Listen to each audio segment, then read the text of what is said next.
Minorenni incensurati arrivati da Napoli a Padova su un'auto senza avere nemmeno la patente e pronti a truffare anziani. La polizia di Padova ha fermato due minorenni trovando in macchina un sacchetto con gioielli, orologi e preziosi per un valore di circa 400.000 euro. I due minori erano partiti dal capoluogo campano nella notte per raggiungere la città del Santo in mattinata. Nelle prime ore di ieri, in questura, erano arrivate segnalazioni di telefonate sospette ricevute da donne sole e anziane che sospettavano un raggiro.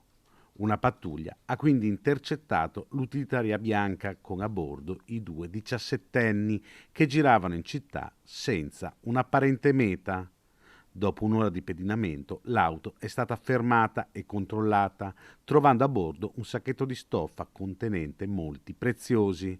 Gli investigatori hanno quindi rintracciato due donne ottantenni residenti in centro che denunciavano di aver consegnato una un sacchetto con circa 300.000 euro in orologi e gioielli, l'altra monili d'oro per il peso di circa mezzo chilo.